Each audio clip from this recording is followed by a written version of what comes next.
All right, we're live. Welcome to episode 35 of the Pro Go Baduk Weiqi Podcast. I'm Shao Dai, and we have again Gaza. Gaza. Gaza, you sound abnormally excited this week. I'm not sure why. Yeah. Now we're actually live on YouTube, Gaza. Believe it or not. So I'm gonna just post you the link, so you can have a look at it. Now, Gaza. Supposedly this is a slow week, but we have a lot to get through. So let's get started. Now, this thing that the first thing I want to talk about is this. I hope I'm pronouncing this right. CEGO or CEGO Grand Slam. This is a European competition for a start. Oh, nice. Very nice, and I believe it's the prize money is very decent. If I remember correctly, the prize money for yes, there we go, for the champion is 10,000 euros. That's Gaza. Do you know that's actually, if I remember correctly, this is higher than some Korean women's tournaments. Um, Yeah, it is. so But yeah, I think this is the biggest prize money in a European competition. very good. I just googled it. It should be equivalent to today's exchange rate, around just under 14 million Korean won. So if I remember correctly,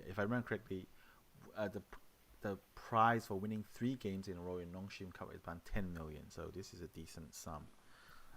So hopefully we'll see more competitions like this, so that there can be a thriving scene in Europe as well, and get more players, being able to live off the prize money alone. So we'll get healthy competition coming from Europe. But in a sense, this is a very surprising. The results in this competition are very surprising. So I kind of I guess I have to rely on the viewers going to this website to understand exactly how the European system works. But I do believe you kind of gain points uh, as you play throughout the season in Grand Prix tournaments and whatever tournaments, and you have to score enough points to qualify for this. Well, the higher you score, the more likely. I think they just rank you by your score, and then the higher your score, if your score ranks in the top 16, then you can make this tournament. I'm not sure if pros are just get direct entry into this tournament or not. So this tournament has pros and amateur players. Correct. Yes, there is. Yeah, Right. yeah. So yeah, okay. I see the qualification rules now. Okay, 7 pros certified by EGF. Now I do believe, because there's a ban on one Russian player, so I think normally they have 8 pros, so there's only 7 pros get direct entry. So 3 spots for the highest bonus points, 1 spot for highest EGD. Uh, so yeah, I'm not sure what EGD is, but maybe the European Go rating system. Dan, maybe 3 spots through qualification. Okay, so they it's not just always by points. I think I got that wrong. And then 1 wild card and 2 wildcards basically. Okay, so that's so basically to qualify, you basically have to be one of Europe's strongest players, pretty much. So we're not gonna go through every game, but there were some really big surprises, because by the time semi-final came, you look at the semi-finalist. We have Frederick Brumbach. So uh, Frederick is not a pro. Pavol Lisy, he's a pro, and I do believe that, based on the most recent news I've received, Pavol will be the person representing Europe in the upcoming Lanko Cup in December. So Artem Kachavnovsky is a pro. Jonas Welticke is not a pro. So in the semi-final, there's 2 pros and 2 supposedly amateurs, but of course, they're still some of the strongest players in Europe. Notably, also, I believe that the European Go Congress Mm, champion was an amateur. yeah, I uh, believe that was Ben uh, Drian uh, yeah, Guanazia or something like that. yeah, I've got no chance of pronouncing his name, but I believe he was in. yeah, He competed in this Grand Slam and he lost in the first round. yeah, yeah. Also, the first round to a pro, Andrea Kravets. Right. But being able to win the European Championship is, versus other versus pros who also competed. There's no easy feat. So I think the feel it's, I think in Europe at the moment, whether you're pro or non-pro, I think at the top level there seems to be the difference seems to be not that huge at the top. But Mm. and also when you look at the finalists, so it's Pavol versus Jonas. So it's one is pro, one is a non-pro. But now as we all can see here, Jonas actually ended up winning the competition. So I just want to quickly go over the key foods. There's actually some very interesting things in the key food. So in this And game, how many pros did Jonas beat? okay, so Jonas beat Artem in the semi, so that's one.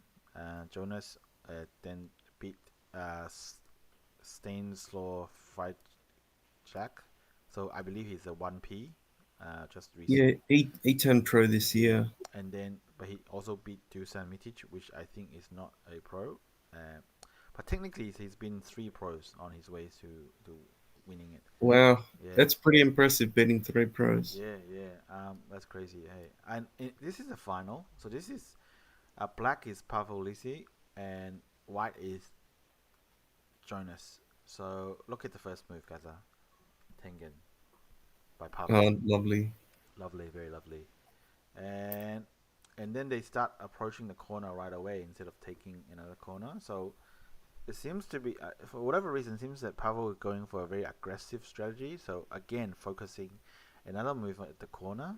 Have to say, even by this point, AI is not liking Black's position because for obvious reasons. Black's invested, one move in the middle and then 2 moves in one corner already. So anyway, they start to move out.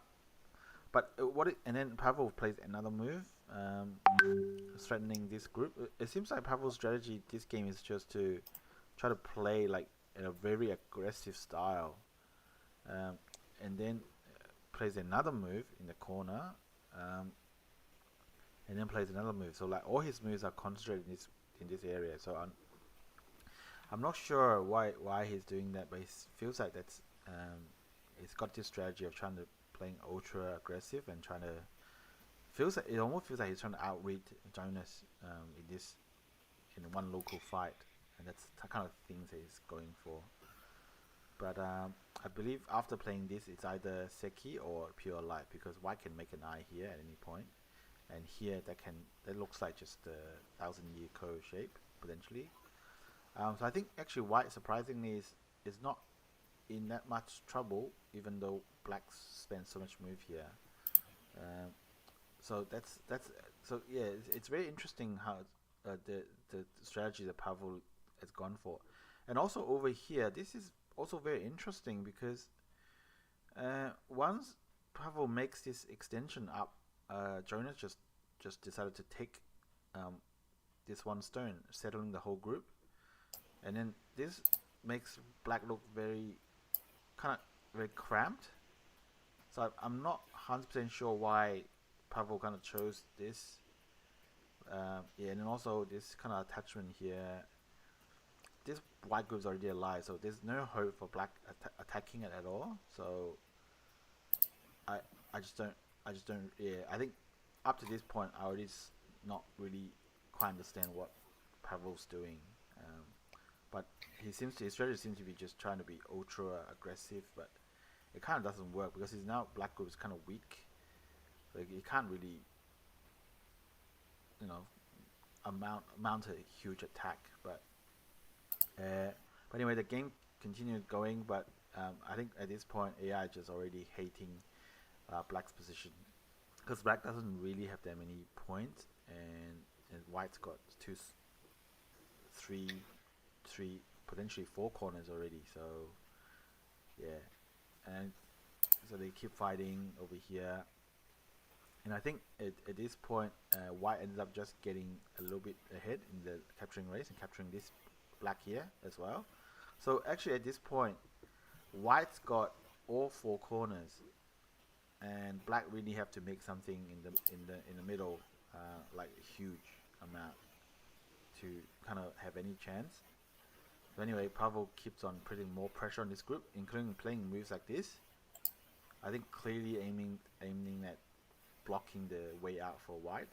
But Jonas just played some simple moves here. Now when I was watching the commentary, I believe Ali was doing the commentary. Ali was saying things like, "Oh, maybe White should play something like this for the shape or whatever." But Jonas just played kind of this move and letting Pavol get this move as well. I think I do remember comments that Ali said was that White's overestimating his lead at this point. So I'm not really 100% sure how much it's leading by, but Pavol continues to play very aggressively. You can kind of see the idea behind this move, because if black can somehow make this white not alive, then white has to kind of spend moves kind of capturing it. But it's a bit kind of too aggressive, and it seems like he's trying to do too much. Yeah, so you see he invests another move here to make white completely not alive.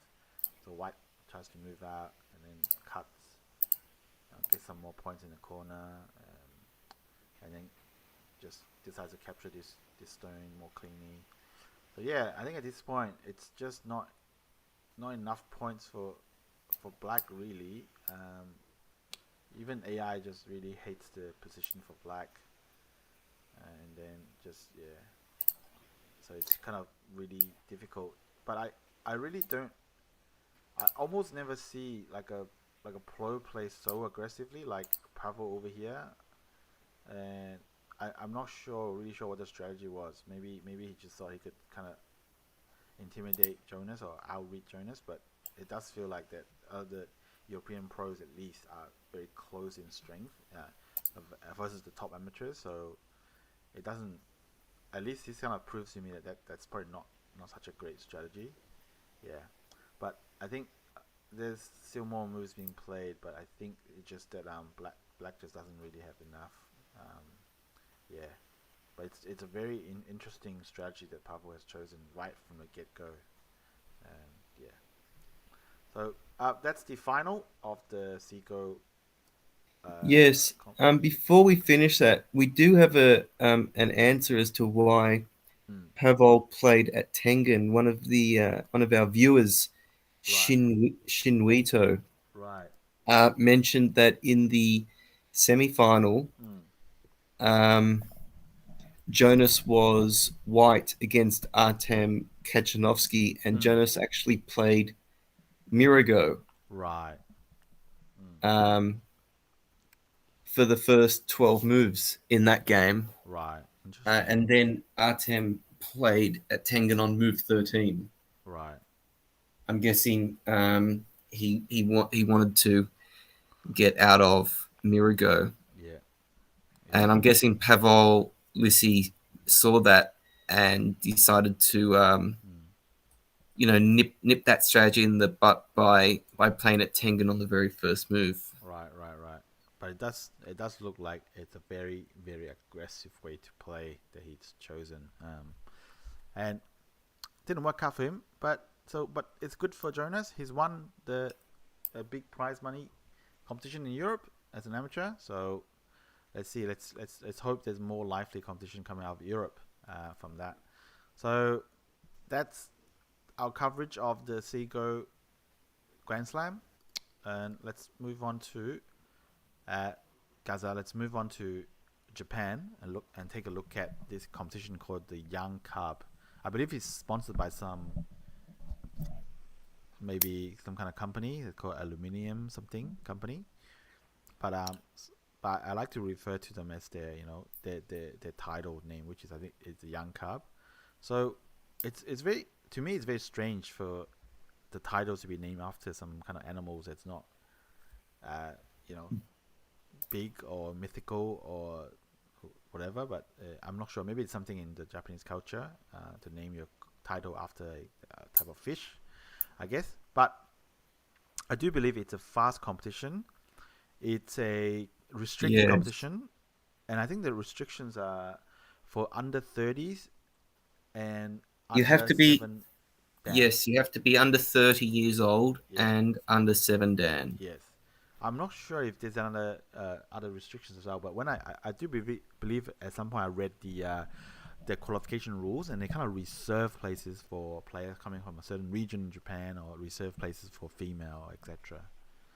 Well, yeah, no, I don't think there's any other restrictions. Anyone with that satisfies that eligibility criteria can qualify. Perhaps for some players, like from the Kansai region or women, it's slightly easier. But technically, if you're under 7 dan and you're under 30, you can qualify. Yep.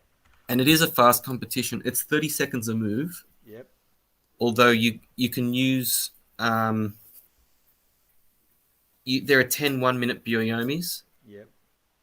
So you can spend basically an extra minute extension 10 times. Yep.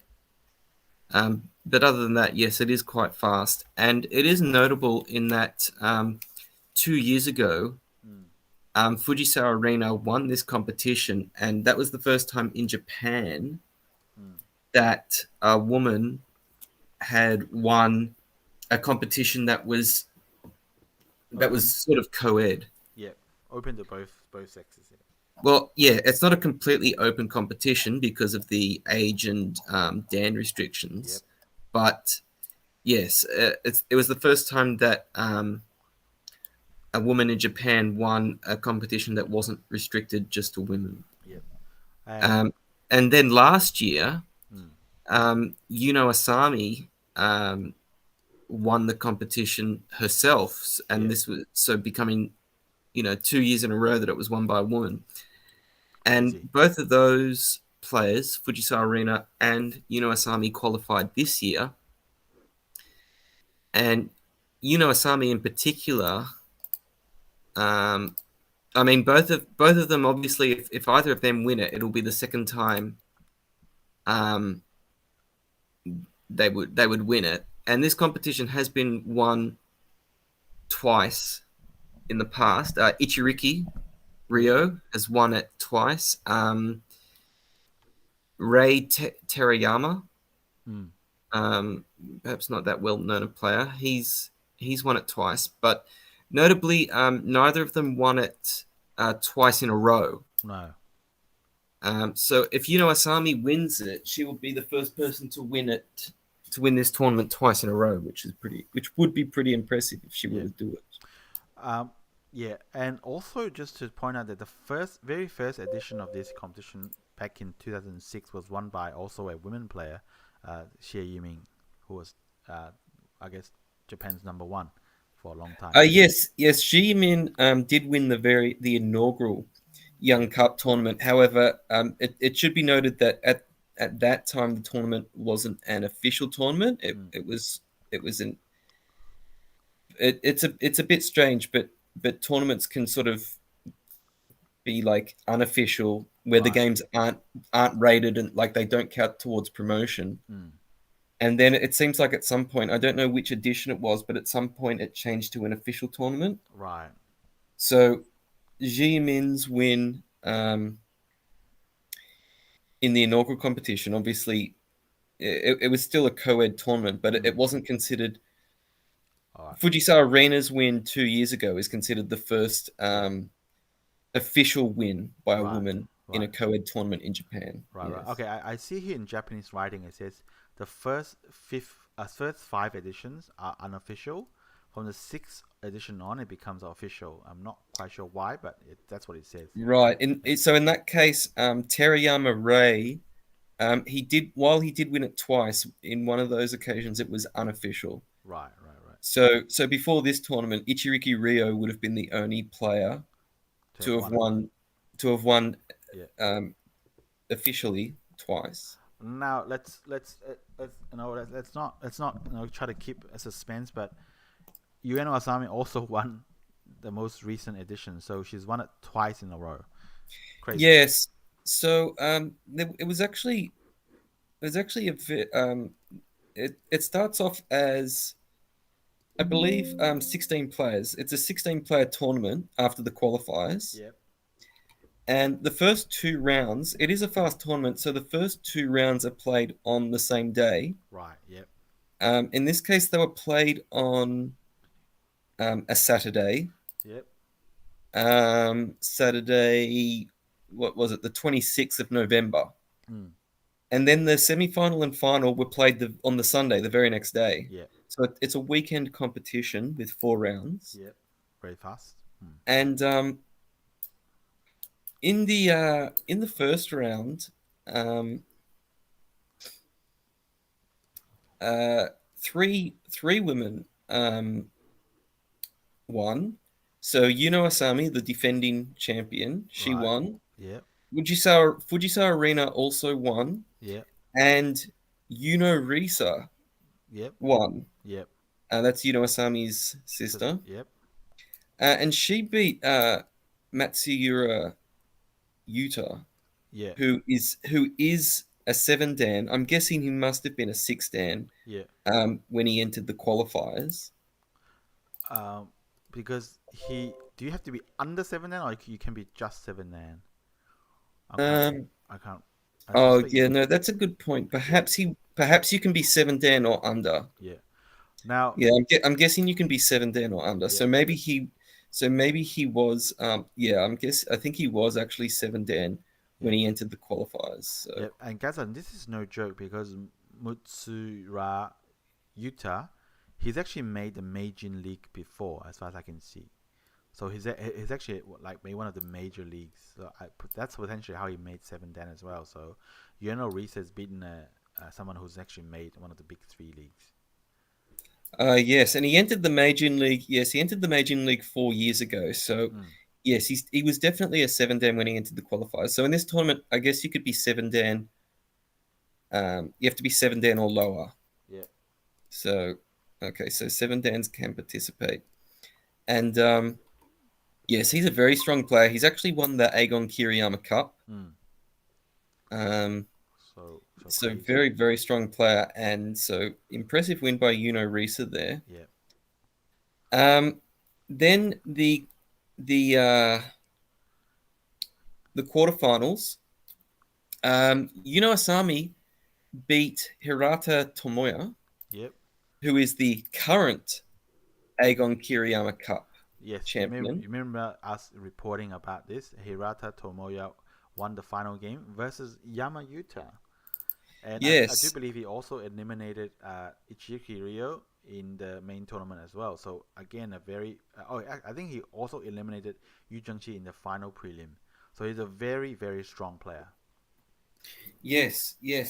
So very impressive win by Ueno Asami, and it just shows her prowess at these sorts of fast time controls. 100%, yeah. Yes, and if Fujisawa Rina won her quarterfinal, then they would have met in the semifinal. Unfortunately, Fujisawa Rina lost to Koyama Kuya. Fujisawa Rina, in the first round. In the quarterfinals, yes. Risa, Ueno Risa, she unfortunately also lost in the quarterfinals to Otake Yu. Yep, Otake Yu recently made, I believe, the Honimbo League. Yes, that's right. Yep. So that's and Koike Yoshihiro, who I believe has also made. I don't think he's made a major league. I believe he might have done. Okay, so his major achievement so far was that I think he. Oh no! Actually, no. You're right. I believe he's actually he's been runner-up in the Rookie King and the Young Carp. He was runner-up in the Young Carp, I think 4 years ago. Yep. So it's all. It says here in Japanese writing. Yep. Yes. Yeah. So he's not that like a big name player just yet in Japan. No. So then that was the Saturday. Yep. And so on the Sunday, the semifinals. So Ueno Asami beat Koyama Kuya. Yep. And Otake Yu, he lost to Koike Yoshihiro. Yep. So that means that the final will be what the final was Ueno Asami versus Koike Yoshihiro. Both of them are previous finalists. Yep. Although obviously Ueno Asami has won it. Yep. Whereas Koike Yoshihiro has not. Yep. And as you mentioned, that record remained consistent because Asami beat Koike Yoshihiro in the final. Yep. So yeah. Nagasa, I had a look at the Kifu, also a very interesting game in a way. So in this game, Kokyoki is black, Ueno Asami is white. So they kind of just play out a pretty just normal opening up to this point, and then okay, attachment. Okay, so Ueno Asami does take the corner after taking some influence over here. So very balanced at this time. And this is the first interesting point in the game where Ueno Asami decides to invade right away when the board is relatively empty. So for whatever reason, she decided that getting this kind of sente is kind of good. And AI kind of says it's okay. AI also agrees it's kind of 50-50 for both. But for me, it's kind of hard to understand why getting these kind of exchanges so early in the game is considered good. But yeah, AI says it's kind of even for both, so it's definitely playable. So then this gets really interesting because Ueno Asami approached the corner, but Koike decides to crawl along here. And normally you want white to extend, and in fact this is actually, I would say, one of the biggest mistakes that the Q players make is kind of not extending when black pushes, because the punishment you'll see right away for not extending.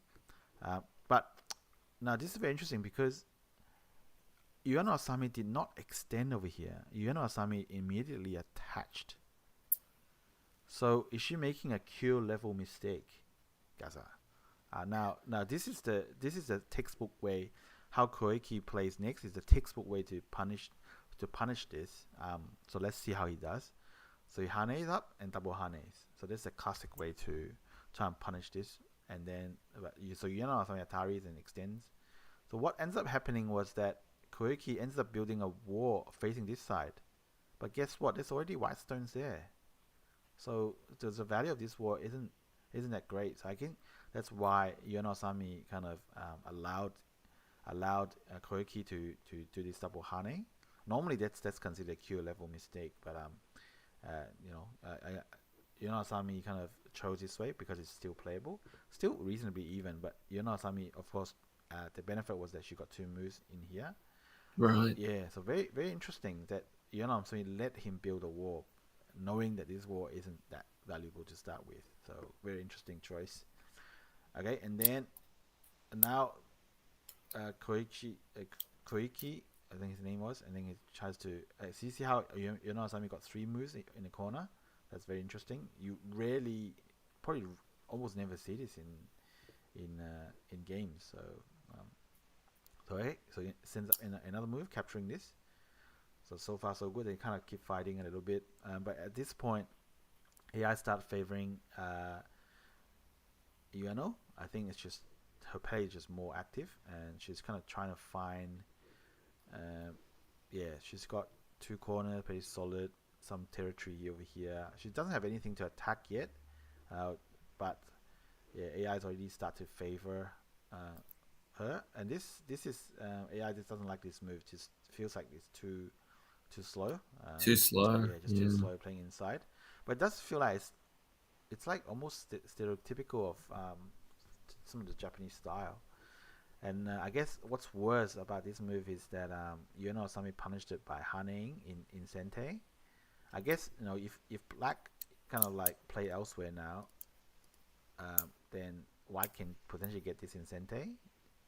And this will make a false eye over here. So he decides to answer, but after answering, you can see here, black can't come out over here very easily now because of the Atari. So Ueno Asami played really really well here, or rather Koike just didn't play so well. He got Welticke sealed in. So after that, it's a good game for Ueno. I think also Koike sensed that he's behind, so he kind of just tries a bit too hard to kind of make up for. Like he even connected things like this, so maybe he saw that there was a huge amount of.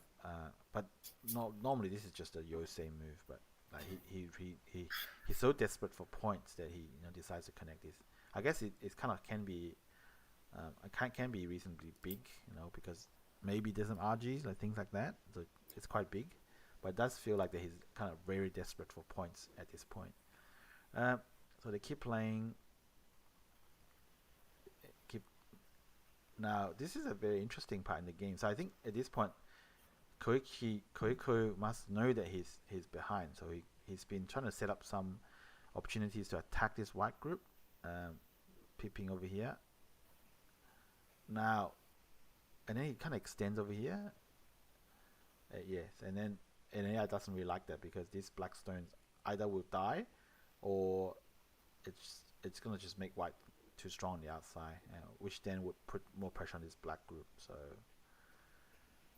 now, I think after this, white is probably mostly settled, and then this move, which was a little bit head scratching for me when I first saw it. I was like, what are you doing, Gaza? Have you kind of figured out what's the idea behind this move? Have you Well, looked at it? I've looked at it a little bit, and I'm guessing that there has to be some sort of ladder breaker. Yeah, that's like it's this move kind of just smells a little bit of desperation. I think he's trying to do some ladder break over here. Something maybe if white connects, maybe something like this. Right, and that becomes a ladder, or maybe something like this, and then this becomes a ladder, something like that. Yeah, because that's, and then so this stone would then become helpful.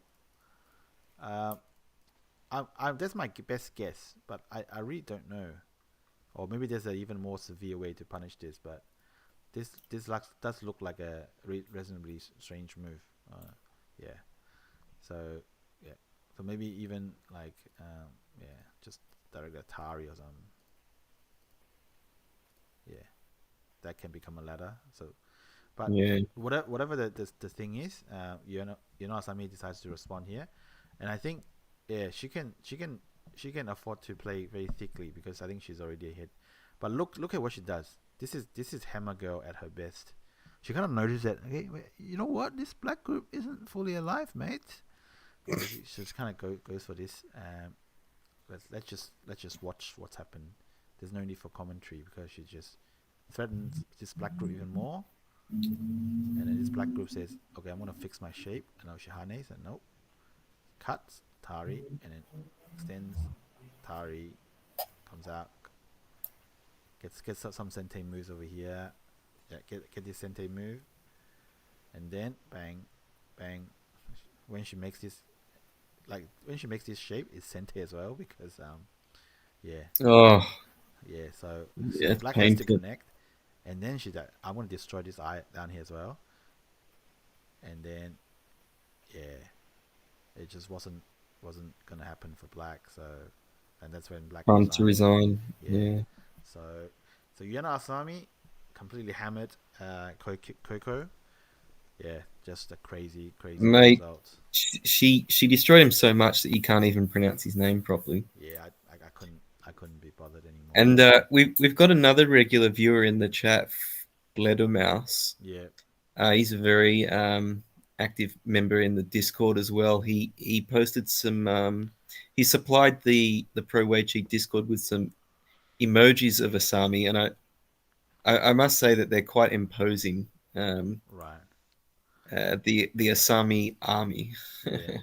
Like they Yeah. don't call her the hammer girl for no reason. So Yes. this is a And crazy result, guys. I was gonna say it's just crazy to me that a competition like this is won by women 3 years in a row. That's just, I believe that yes. there must be unprecedented for some, in some record books somewhere.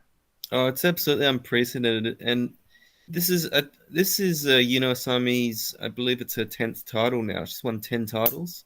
Right. Um, and she currently holds I think she holds four titles at the moment. She Holds the Senko Cup, I she holds believe. the International Senko Cup. Yeah.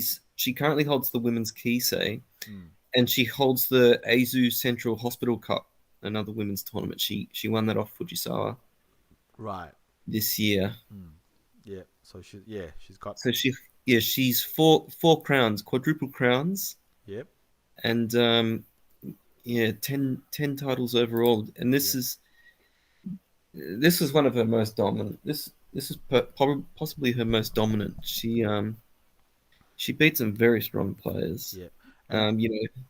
Including Hirata Tomoya, Yes. the The reigning. Aegon Kiriyama Cup champion. Yeah. Yeah. And that's the other comment I was going to make. Like it's not like this competition has completely no name players. It's got players who's made major leagues before, one of the big three leagues. Yeah, and won open competitions. Correct. So Yeah. this is not by any means easy. Even though, I guess being a fast game, it's a bit more volatile. The results can go either way, more often. But still, huge achievement for women's go. Yeah, it makes me think that she might be able to do well in something like the Ryusei Yeah. or the NHK Cup. Yeah. She has actually made the final of the Ryusei in the past. Quite a Right. few years ago, she made the final against Ichiriki Ryu. Right. Yeah. So for a long time, she's demonstrated prowess at these fast time controls, and yeah, maybe we'll see her again make another final of one of the open ones. Yeah. Yeah, I think a lot of people would want to see that, but we shall see. She's definitely seems to be having a career year. Yeah. Very great performance. So now, staying in Japan, Gaza, let's move on to the Tengen, where the fourth game of the Tengen was played about 6 days ago.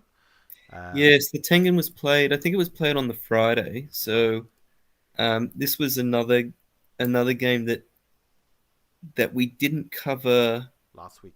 It was actually played on the Thursday, 8 days ago, Yeah. and we didn't cover it last week because we were busy preparing for the Australian National Championships. Correct. Yep. And I just want to give a shout out to the Australian National Champion, Tim. Yep. Big congrats to Tim. Yep. From the Gold Coast. Yep. But yeah, now we can cover the game 4 of the Tengen. So this is a best of 5. Yep. Atsushi was ahead 2-1, which meant against the current Tengen, of course, Seki Kotaro, which meant that Seki Kotaro has to win this game. Yep. Must-win game for Seki Kotaro. He was playing white. Yep.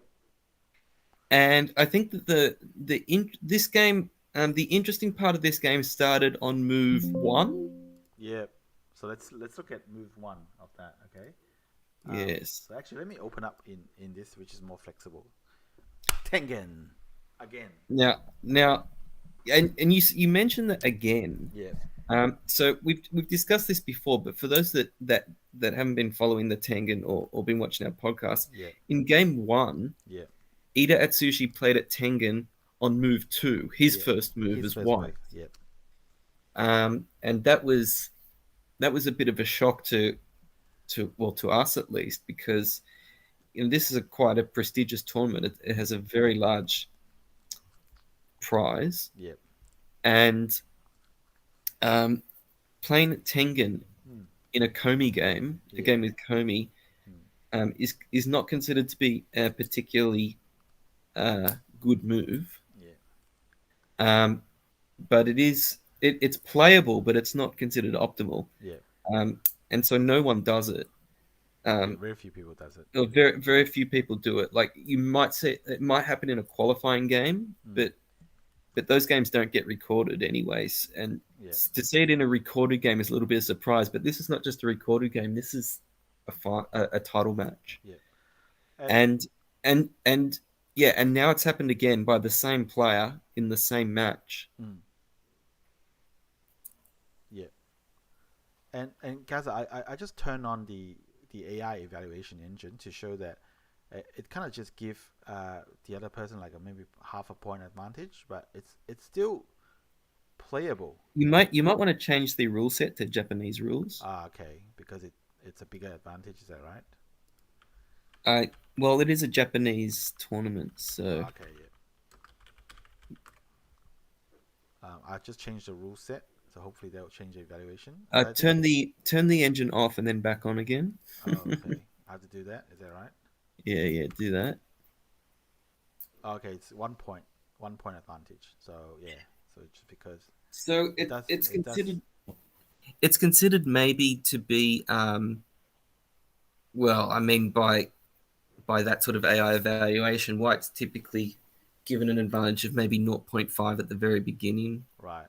and now it's 1. Mm. It's not that big a deal. Yeah, It's certainly not a game losing move. it's still playable. Oh yeah, absolutely. Obviously, it's still playable, but Mm. you know, with these pros, they want every micro edge they can have. Yeah. You know, but it's no, it was very interesting, and it's also worth noting that Ida Atsushi is ahead 2-1. The game that he lost was the first game where he played Tengen as White. Correct. In games 2 and 3, he did play more sort of conventional Fuseki, Yeah. and ended up winning those games. Yeah, including one where he made use of the Seki rule in Japanese rule. Yes, that was game 2. That was a very, very interesting game. Yeah. But then it seems like now that he's ahead, he doesn't have to win this game. Yeah. Perhaps I'm wondering if he really wanted to be able to play Tengen as black in this title match. Yeah. And now he sort of has the opportunity. Gaza, it's interesting you say that he doesn't have to win this game, and that's probably true because it still has the last game to play. But I do believe just today there was a news that Ida Sushi has gotten contracted with COVID. So I don't know what that means in terms of his. Well, we can maybe discuss that after we go over this Kifu. All right, yeah. So let's look at what's happened over here. So so this is pretty normal stuff. Yeah, it's worth noting that Ida Atsushi didn't play Tengen to play Mirror. He didn't play Mirror Go. Right. Which is, in the past, some players, when there was no Komi, some players would play Tengen as their first move and then play Mirror Go. Yeah. But yeah, I was curious as to whether he would try that, and he didn't, which obviously makes sense because White has Komi. Yeah, and I think they start playing out this very complicated Joseki in the corner. And sometimes even at amateur level, you kind of see this, and like if I play it, I'll invariably like stuff it up. So this is actually a very interesting point in the game when Black harned here. Now I do want to seek professional opinion on this, but it does feel natural for White to kind of pull back. Right, you kind of just that feels natural, and then Black has to protect. Because if you don't protect, then this cut is usually very nasty. Now, but I don't know if this actually in this situation, does this stone play a part at all? Because for example, if White now pulls back, potentially Black doesn't have to protect this. Black can play something more aggressive. Potentially this one, because this will ladder this stone. So when you cut, Black can just Atari and come out here. So I don't know if this stone plays a part in helping this area or not, but White doesn't actually pull back over here, potentially fearing the variation or something similar I talked about, or maybe there's even a more aggressive way for Black to play, or maybe this is just the normal way to play. But yeah, do come in pros, tell me what's going on. I haven't really analyzed this seriously, but yeah, very very interesting to me. It didn't pull back; it just directly jumped in the corner, and Black just takes it, and then White plays here, and Black, and then they just kind of just each taking their own kind of thing. So it was a lot of RG in the corner, but technically, White can probably capture these one, but still a lot of bad RG in there. So I think it's kind of okay up to this point. Now this is another very interesting point because I've been taught that black playing this, even though black's already spent 4 moves, this still is not 100% secure, because as you see, Seki later on made use of this stone in the most textbook style that you can see. So normally I've been taught that in this situation black is better off playing here. That's the most clean. But of course the white still has things like this, so there's still some RG in there. But this move is can be, this move for black can be exploited, and you see later on in the game what's happened. So they keep playing. So Seki decided to destroy some of the Moyo over here, and I think Seki played really flexibly and really nicely here. So this move by Seki obviously provides some support to this group, but also is aiming at the RG for this stone. Okay, so black covers. Okay, so activate the RG. This is textbook stuff for how to activate this RG. And now you see white actually lives in the corner. So that's why they don't like black playing this move, because of this because of this Hane over here.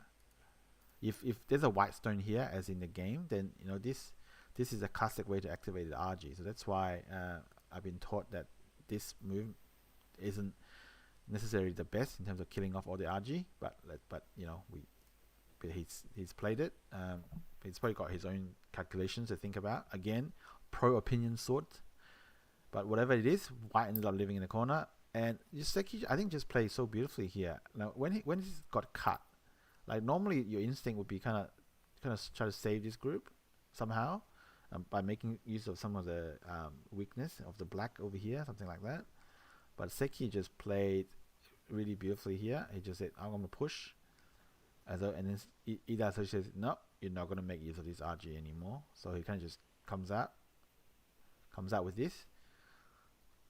He just kind of sacrificed all of these stones, but he managed to get inside here, and also with one move he can capture all of these 3 stones over here. So even though he's lost this group, he's kind of got enough compensation over here, I think. So yeah, so very interesting by Seki. But anyway, I think they kind of keep fighting, but at this point Seki was like, I'm going to take the corner. I'm going to even spend a move making myself like a rectangle inside your territory, and it's probably not black's best game up to now, because white just getting everything he wanted, and there's probably not much room for black to maneuver. And I think I just remember looking at this thinking, oh, looks dangerous for white, because obviously if white connects here, then when black plays here, then connection and push and cut kind of do something here is Miai. But obviously Seki saw that and kind of did some stuff to fix some of these, and ended up fighting a Ko over here. So Seki played reasonably well, like played pretty well. And I think the Tengen strategy again just didn't work out for black, because like Seki now just playing all these safe moves. He doesn't want to cause any trouble, because he knows that he's definitely leading. So at this point, if you look at the board, white's got this corner, including capturing this stone. Even and remember, this was traded. White traded these heavy stones away for coming in and capturing these. So white's definitely not got a bad deal out of this. And white's got this corner. White's got this corner. So white's definitely White's got almost the entire bottom side. So I think if you count, even though black's got this, if you count, I think it's white's clearly ahead. So I think white's even ahead on the board. Right. Yeah, so that's a good game, pretty good game for Seki. So this brings the score to 2-2, and back to the point about whether either that means it's sudden death. Next game is sudden death. But as I mentioned just before this, Ida Atsushi's contracted COVID, so I'm not really sure if he can even make it into the game room. That's Well, the final game mm, is scheduled to be played on Thursday, yeah, the 15th, yeah. the 15th of December. Now, I'm not sure Mm. if there's a possibility that the game gets postponed. Well, Gaza, this is a very interesting point that you say that. Now, apparently, this is what I've read, what I've heard is that in Japan, the only reason it's allowed to postpone a game is if there's a natural disaster. Personal sickness, injuries are not reasons to postpone the games. And in Gaza, do you know what's a good evidence of that? What is? Cho Ji-hoon playing on a wheelchair in the title match versus Kobayashi Koichi. Okay. That happened quite a few years ago. So that's what I heard. I'm not sure if they've changed it since, but it may be that due to their rule that only a natural disaster counts as a legitimate as a reason that they can use to postpone games. Contracting COVID may not fall into that category, or maybe they have changed the rules since, or whatever it is. So, Well, if that's the case, yes, it seems like a remote possibility that the final game will not be played and Atsushi will have to forfeit. yeah, that would be really sad. So hopefully we don't see that. No, hopefully we do actually see a game 5. Yeah, For now, I think it's best to assume that it will happen. yeah, yeah, yeah. Although, yes, even if Atsushi is able to play, getting COVID won't help his preparation. No, no. So And it's also worth noting that we don't know. So far, it's gone. Atsushi has been white, then black, then white, then black. It is alternated colors, but for the 5th game, they will do nigiri again. Whenever the last game has to be played, they always in the title match they always do nigiri again. So we don't know who's going to be black and who's going to be white. yeah, But yes, there will be either someone will win their second major title on Thursday. Either Atsushi will win his first ever Tengen several years after winning the Judan. yep, Or Seki Kotaro will successfully defend the Tengen, yep. and that would actually see him promoted to 9 dan. Oh, 9 dan. Okay, cool. Yep. Yes. Right. That's pretty cool. So that's Tengen. Now, Gaza, staying in Japan, there's another fairly big news in the women's Kisei, wasn't it? Yes, the women's Kisei. So we mentioned briefly that Asami is the current women's Kisei. Yeah. It is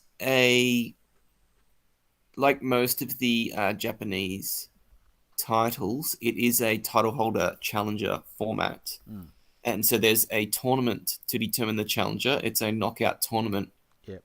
And yesterday, the final to determine the challenger was played between Fujisawa Rina and Nakamura Sumire, 2 very well-known players in the Japanese scene. Interestingly enough, the time controls for the women's Kisei are the same as the young Carp, 30 seconds a move with 10 1-minute byoyomis. Right, so it's also a fast competition. Also a fast competition, so I guess it's not a huge surprise that Asami is the current title holder. But yeah, the Fujisawa Rina, I don't think she's ever actually won this. Right. I think she's won every other title except for this one. Yes, I just checked and she hasn't won it. She's made the final once before against Asami 3 years ago. But she didn't win it. And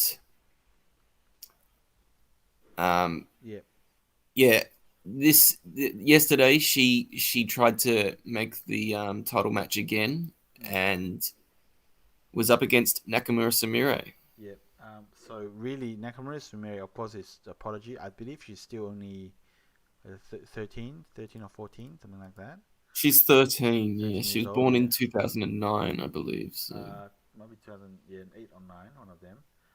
So and in this game, Sumire is black, Fujisawa Rina is white, and I think this game doesn't really need any kind of technical analysis because you kind of just look at the what's happened at the end, and you see exactly what's happened. But anyway, Sumire played pretty well. Like this, to me, this black group looks a little bit precarious, but he kind of just took some Yosei before he decided to even take care of it.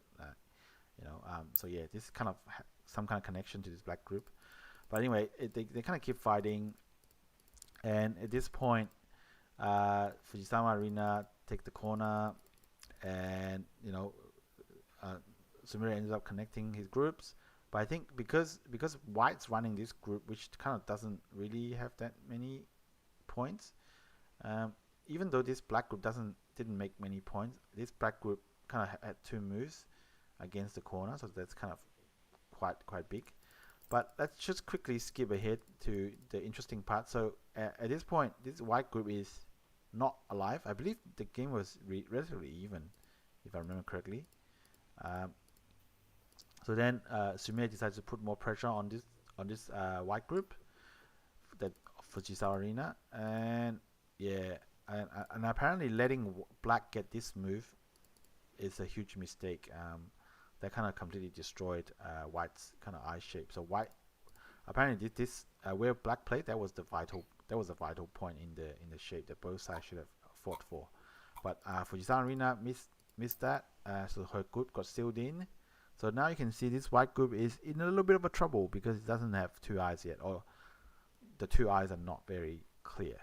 But anyway, they kind of fight it out. No, it doesn't actually have. It doesn't have 2 eyes yet. No. Yeah, no. So okay, so it ended up that she may have to kind of win this code to have that extra eye, but which means that at this point it's a pretty tough game for white already. So yes, but Sumire played really well to steal this white group in. And let's kind of just skip ahead a little bit. Sumire plays some really nice moves here to kind of take care of 2 of her black groups. So you can see here, this black group doesn't look alive 100%. This stick of black stones here also doesn't look alive, but let's see what actually happens in the game. So she actually, and now this black group looks semi-alive, and this black group, she managed to make it alive. Oh, very nice. And then make this black group alive as well, because now there's at least 1 eye here, and also harnessing is also another move. So for some kind of magic, whatever magic that Sumire has done, she's kind of made 2 groups that look pretty weak and precarious fully alive. And what that means is that this white dragon is now even more trouble, because there's nothing for white to kind of gain anymore by playing elsewhere. So so keeps on playing. Very nice. Yes, and it's all about that ko at the top now. Yeah, it's all about this game over here. So let's look at what's happened.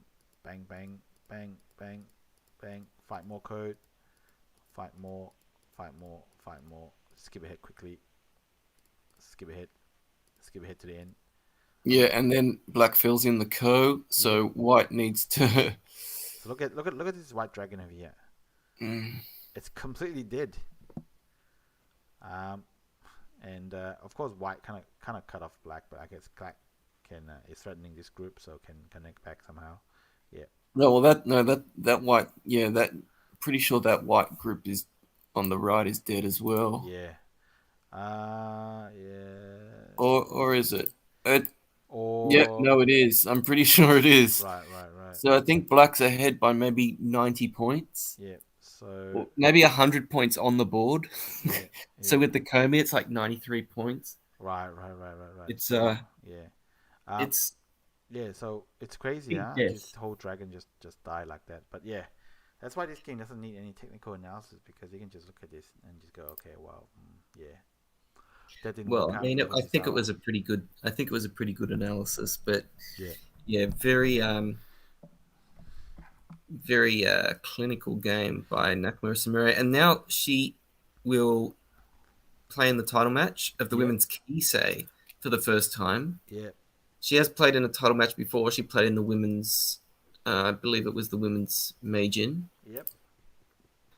That was against Fujisawa Rina. Yeah. Obviously, she didn't win that. I don't think Nakamura Sumire has won an official tournament. No, I don't think she No, has. I think she made the final against one of the tournament against New Aiko, and she kind of choked in the final. Oh, that was the Senko Cup domestic tournament. Right. Yeah. She did win an unofficial tournament. I believe we did mention it in a podcast, but I don't remember what it was called. Right. Yeah. I can't remember, but I think Sumire obviously did beat Kwan Ho Jin in the Samsung Cup, and that's kind of a huge achievement already. So. Oh, the Discovery Cup. Yeah, the Discovery Cup. Young player. Yes, and then I believe last year also, alongside the Senko Cup, there was sort of a junior Senko Cup or something. Yep. That was being played at the same time, and she won that. But that was an exhibition. Right. So she's still looking for her maiden a professional official title. Yeah. I have to say, it's going to be difficult against Asami, considering her clear talent at these time controls. Yep. It's also a best of 3, so she's going to have to beat Asami twice in 3 games. Yep. Either way, we'll see either another title for Asami, or we'll see Nakamura Sumire's first ever professional title. So it's going to be very interesting. Very interesting. And I don't know when I don't know when it starts. Let me see if there's a schedule yet. Right. I don't see a schedule for the title match. Right. So I doubt it's going to happen this year. It will probably happen in January. Yeah. Well, I'll check the schedule for last year. Last year they played the first 2 games in January. Yep. But so whatever happens, Sumire is definitely looking like a salivating prospect, definitely for the future. Oh yes, no, she's certainly lived up to the hype already. Even though she hasn't won a title yet, she's already lived up to the hype. I mean, she's she just recently won a game in a world major. Yep. She's making finals. She's already undoubtedly in the top 10 women in Japan and arguably top 5. Yep. She played in the inaugural Hoban Cup. She didn't win a game, but she still, was considered strong enough to represent Japan in that tournament. And she's already, like last year, she also made the Kisei C League. So, she's already achieved a lot. And I don't think she should reduce her ambitions. She should, continue to work on her game, and I'm sure she'll improve. And perhaps she might be, an unstoppable force in women's Go, or perhaps she'll become a regular in the major leagues. Oh wow, that would be something. That would be quite something. But we've got many years to find out. Yeah, 100%. And speaking, I did say that Sumire is a salivating prospect. Speaking about salivating, shall we look at Koike's restaurant, mate? Now that's one of your best segues, mate. Oh, thanks, mate. Now, I think we mentioned before in the podcast that Koike's got boasted about his renovation cost for one of the restaurants that he's invested in. So I don't think he's the sole owner of the restaurant, but I think he's a part investor.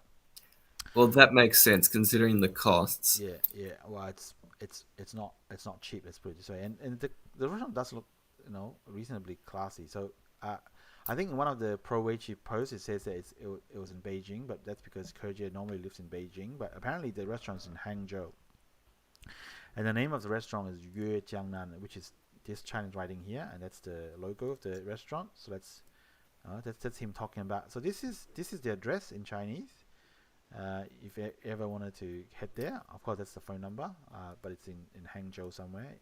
And these are some of the dishes on there. But I do want to show you now. And what's happened was that a lot of the commentators started commentating, leaving reviews for this restaurant, and they were obviously some of the comments are Go related, and some of them are have it's the content is a bit hard to translate because you kind of have to know the context and knows who Koje's friends are to kind of understand the jokes in the comments. But yeah, there's a lot of Go fans already making comments in his restaurant. Now I want to show you another set of photos that's just been surfaced. One of the Go fan actually visits the restaurant. Okay, so hopefully if I can get this picture more centered. So literally this is what's in the restaurant. This is what's shown in the restaurant. This is the decor, part of the decor in the restaurant. So you can see wow. here. So yeah, and this wine this is Chinese wine. It doesn't look special, but if you it actually says near Saint, and you can see the Go pictures on there. Now this wine is it's kind of like Nie Wei Ping's put his name to it. So like Nie Wei Ping, the spokesperson, sold his naming right to this company for making this. So this is actually a Go related wine from China as well. So you can see a kind of like a caricature of Nie Wei Ping here, maybe. Yep. Weiqi wine. Yeah, Weiqi wine. Yes, and this fan, I believe it was signed during for the World Go Championship. So it's signed by Cho Yu. It's signed by Yu Chang-hyuk, Sun Jin-so, Park Jun-hwan, Koje. I can't read who this is, and I can't read what this is. Maybe it's not even a person's name, but yeah. So some big names signed this fan, and Koje's obviously has this fan, and it's put it in the restaurant as part of the decor. Right, crazy. I don't know what. Well, we can look up the participants of the World Go Championship. Yeah, maybe then we'll figure out exactly who the other person is. Is one of them Liao Wanhe? Maybe. That looks like maybe Zhang Weijie. Yeah, Zhang Weijie participated. Iyama. Yeah. Iyama's one isn't there, but the other one could be Liao Wanhe. Oh, this is Yamayuta, right? Oh wait, that is Iyama. That's Yamayuta. Yes, I can see it now. Yes, maybe his calligraphy is threw me a little bit. Yeah, you can see the Japanese players. They have nice calligraphy, to their name. Like, very nice. Yeah, Yamayuta and Cho Yu, but the Chinese Korean player they just kind of just write their name. Yes. But anyway, Shin Jin So's looks very childlike. Yeah, I think in Korea they don't really. I guess they don't really write their Chinese names. They just write it in the Korean Hangul. Maybe. Yes. So maybe lack of practice. But yeah, definitely I do believe the Japanese players are meant to practice their calligraphy because. It certainly shows. Yes. Yes. I don't know what this is, but anyway, this is one of the dish there. Apparently, is it called a Napoleon? Maybe. Okay, there's some of the dishes there. There's one other thing. Oh yes. Okay, that's it. That's all the pictures from this. I have to say, restaurant. I'm kind of worried that if Koje starts having disappointing results, that this restaurant is going to start getting some negative reviews from people that haven't actually been there. Right. I wouldn't be surprised. Hey, guys, I just noticed one little detail over here. Do you see this? The letters they've spelled out with the. Yes, yeah, I noticed that. Right, the first right. It's Koje, right? So yeah, you can clearly see. Now. It seems like, I'm not sure how big an investor he is, but it definitely seems like they're putting a lot of focus on the fact that he is part of the ownership of this restaurant. Yes. Yeah. And you can see here, there's like some gold bowls here, gold stone bowls. Oh, now, yeah. Notice the trophy cabinet. Now, one keen-eyed fan was obviously looking at one of Kerje's streams and noticed that Kerje is missing one of the trophies. One of Kerje's won 8 international titles, but there was only 7 trophies on display at his home. Now, apparently, one of the ones, the Samsung Cup one, is actually displayed in this restaurant. So, if we ever wanted to see the Samsung Cup trophy in real person, this might be the place to go. So. All right, we don't need to break into Koje's house anymore. Nah. That's yesteryear, man. Yesteryear. Well, so that's a little bit about Kerje's restaurant.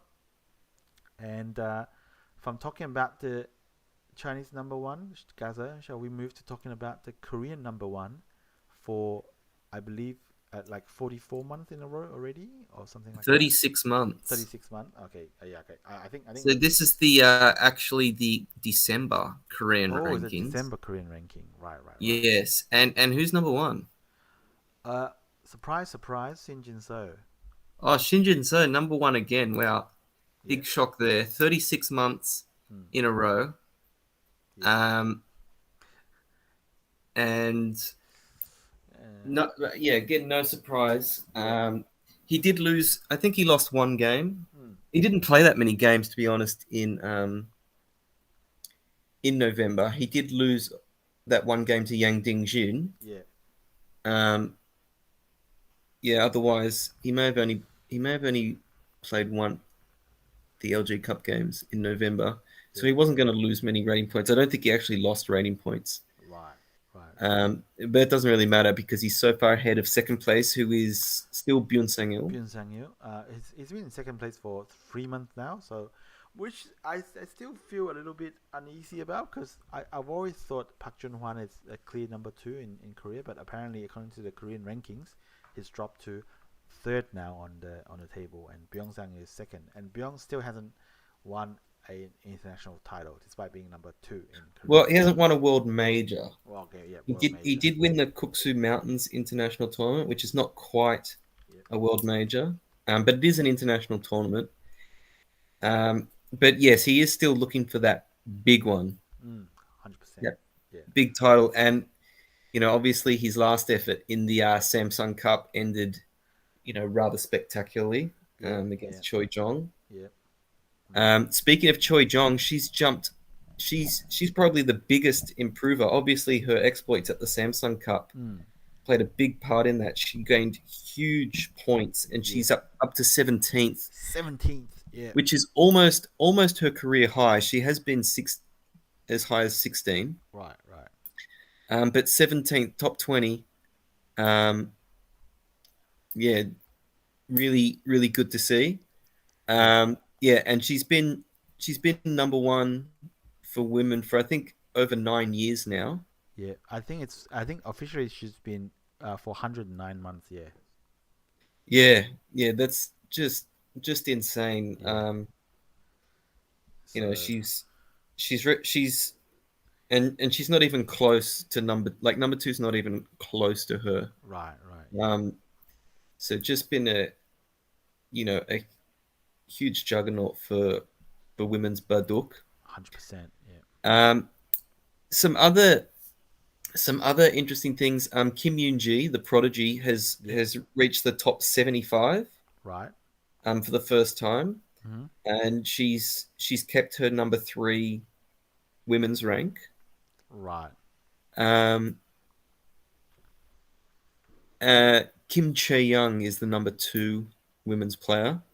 And I believe Won Song-jin is back in the top 10. Oh, yes. The veteran Won Song-jin is 10th. Yes. Yes, I believe he knocks out An Sung-jun. Right. Out of the top 10. But other than that, I think the biggest mover was Choi Jong by far. Yeah, and I didn't really hear too many things about your Moon Min-jun and Han Woo-jin. Oh yes, so they actually unfortunately the two sort of super rookies, the two most recent super rookies, didn't have good months in November. Moon Min-jung dropped 3 places to number 45. Right. so still not in the top 30. Yeah. Han Woo-jin actually did even worse. He dropped 12 places to number 51, so he's actually outside the top 50 Yeah.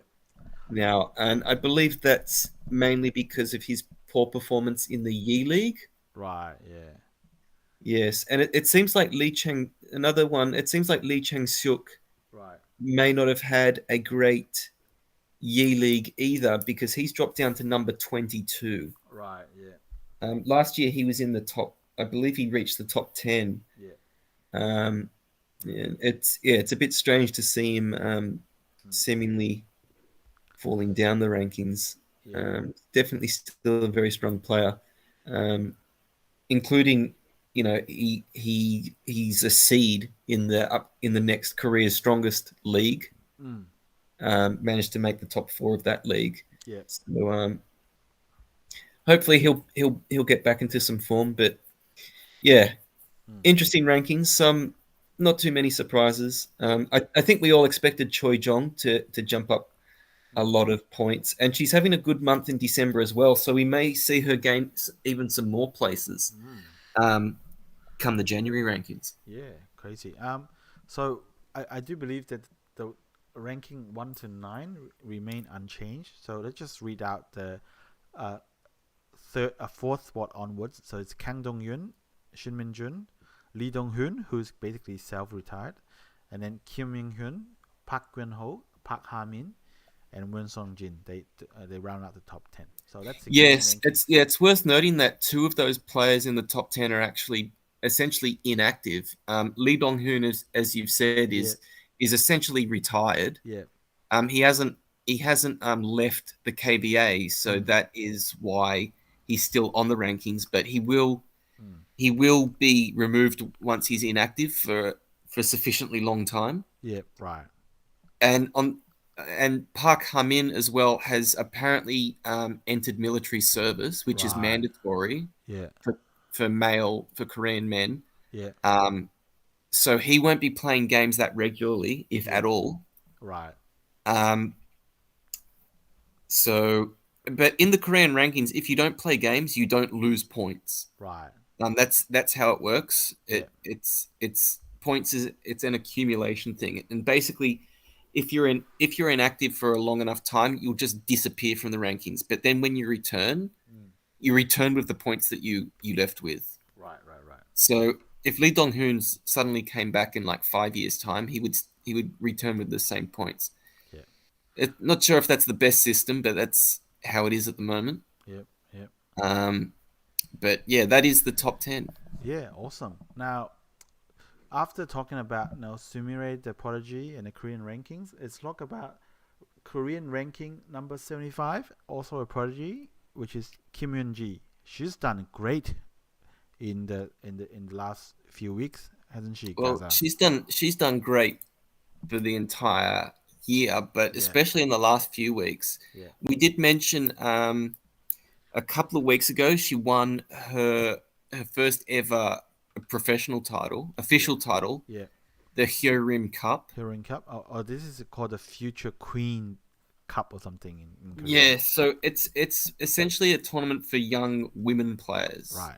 Yeah. So it's a very restrictive tournament, and I did mention at the time that if you win a restricted tournament in Korea, you automatically get a 1 Dan rank promotion. But in this case, since it's super restrictive, it's you have to be a young player and women player. There's no Dan promotion. Right.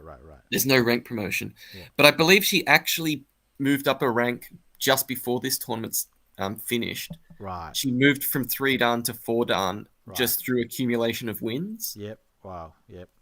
Yes. And then I think maybe it was on the weekend. Yeah. This last weekend, she won the Nanseolheon Cup. Yep.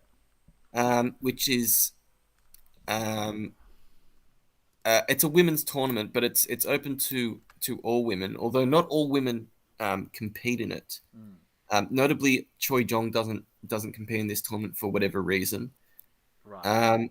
But Kim Yeon-ji did enter this tournament and she won it. Right. I believe in the semi-final was a very interesting game against Eunji, where the AI had her at maybe 0.5% at one point, and she ended up reversing the game. Crazy. To win. And then in the final, she beat Kim Yoon-young. Yep. So she's done pretty well. Yeah, and so she won this tournament. And this tournament did award a 1-dan promotion for winning. So in the space of 3 or so weeks, she's gone from 3-dan to 5-dan. So she well done. Yeah, she moved up to 4-dan through accumulation of wins, and then she moved up to 5-dan immediately from winning this tournament. Yeah. Now you can see that in this is the finalist, Kim Eunji and Kim Yoon-young. You can see that they're in traditional Korean dress. Why is that? What is this tournament about? I think Nanseolheon is supposedly a is it 15th century or 16th century Korean poet, a women poet, and apparently she's written some poems about Go, and I think she's written some 200 poems written in Chinese verse or Hanshi. So she's written in like the classical Chinese some poems, and I do believe that because this competition references such a historical figure, it was actually, so they wanted to bring back that flavor of traditional Korean culture, and I do believe the competition took place at either the birthplace or a place that's highly connected to this poet from the 16th century Korea. So it's really fascinating that that there are writings on Baduk from Korea in the 16th century. I didn't know about anything about the Korean scene before Cho Namchol in the early 20th century. I thought it was an extremely modern thing in Korea, but very fascinating that and a woman as well, because obviously there were there were gender role assumptions as well back then, so for a woman to be writing about Baduk in Korea back then, really fascinating, and it's really good that they honor her, have a tournament in her name. 100%. Very, very interesting. And also big congrats to Kim Yoon-ji. She's just having an insane year after, of course, having, quite a contrasting 2021 where she was suspended for most of that year. It does seem like she's really doing her best to make up for lost time.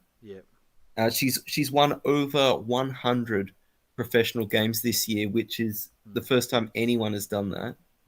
Crazy, huh? She's actually up to 110 wins. Which is just insane. Like, most players don't even play that many games. No, definitely not in China at the moment.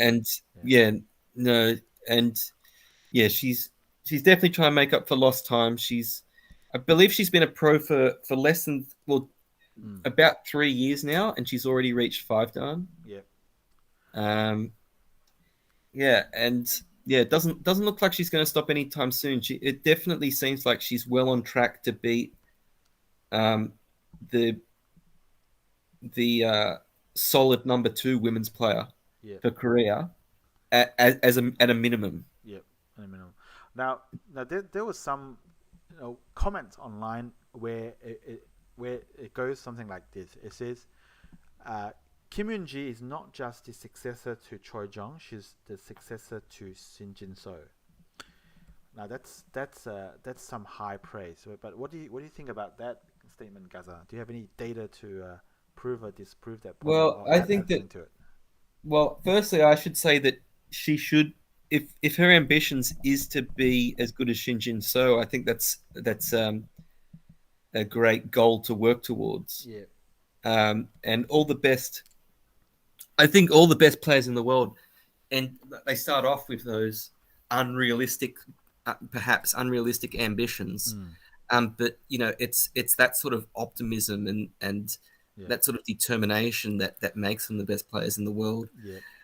Secondly, I do want to say that as prodigious and talented as Kim Yoon-ji is, Shin Jin-so himself was quite a specimen when he first, when in his early years. I believe at the age that Kim Yoon-ji is now, Shin Jin-so was already in the top 20 in the Korean rankings. Right. Also worth noting that although perhaps the Baduk League in Shin Jin-so's early days maybe wasn't as hard to get to qualify for as it is now, or that's debatable, but Shin Jin-so did qualify for the Baduk League at the age of 12. Right. Kim Yoon-ji has not yet qualified for the Baduk League, although she may have gotten. She did get close this year. Yeah. She's getting another chance this year. So let's talk about that a bit. We'll talk about that a bit later. Yeah. I do say though, she should continue. She should aim for that though. Yeah. I do think that she has the talent to, not just challenge Choi Jong, but to be a regular participant in the Baduk League, and perhaps in world majors as well. Yeah, and also I'm just not sure if there's any Korean player in her age group, men or women, that's as outstanding as her right now. So, yeah. Yes, I don't know. I keep forgetting how old Han Woo-jin is. Han Woo-jin. I'll have to check. Han Woo-jin is he's actually 17 this year. So yes, I don't know if there's another. I can't think of anyone else younger than Han Woo-jin who's with as much potential as Kim Yoon-ji. Yeah. Yes. Yeah. So yeah, but whatever it is, great achievement.